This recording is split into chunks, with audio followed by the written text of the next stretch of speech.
بسم اللہ الرحمن الرحیم۔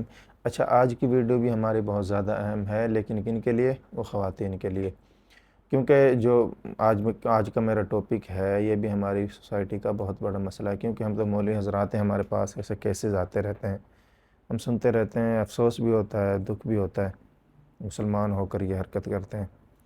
تو ٹاپک کیا ہے کہ کسی عورت کا خاوند کسی دوسری عورت سے ناجائز تعلقات رکھتا ہے یا پھر حرام کی کمائی گھر میں لے کر آتا ہے، تو یہ آج کا وظیفہ اس کے لیے ہے۔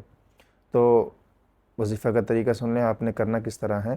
آپ نے 11 دن تک یہ وظیفہ کرنا ہے۔ یہ جو آیت میں آپ کو بتانے جا رہا ہوں، 11 دن تک 141 مرتبہ پڑھ کر روزانہ کسی کھانے کی چیز پر آپ نے خاوند کو کھلا دینا ہے۔ دوبارہ سن لیں، 11 دن تک کرنا ہے اور 141 دفعہ آیت پڑھ کر کسی کھانے والی چیز پر دم کریں اور خاوند کو کھلا دیں۔ آیت دیکھ لیں، قُلْ لَا يَسْتَوِي الْخَبِيثُ وَالطَّيِّبُ وَلَوْ أَعْجَبَكَ كَثْرَةُ الْخَبِيثِ فَاتَّقُوا اللَّهَ يَا أُولِي الْأَلْبَابِ لَعَلَّكُمْ تُفْلِحُونَ۔ سورۃ المائدہ کی آیت نمبر 100 ہے اور پارہ نمبر 7 ہے۔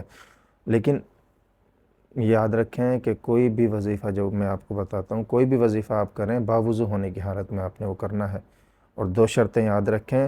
یقین کس پر ہو؟ اللہ پر، وظیفہ پر نہیں۔ وظیفہ سے نہیں ہوگا، کس سے ہوگا؟ اللہ سے ہوگا۔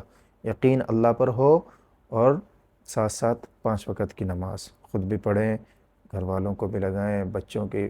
کلکم راعٍ وکلکم مسئول عن رعیتہ، تم میں سے ہر ایک نگہبان ہے اور ہر ایک سے اس کی رعایا کے بارے میں سوال ہوگا، ٹھیک ہے؟ اس لیے 5 وقت کی نماز خود بھی پڑھیں، دوسروں کو بھی اس پر لگائیں، ٹھیک ہے؟ انشاءاللہ۔ جزاک اللہ خیر۔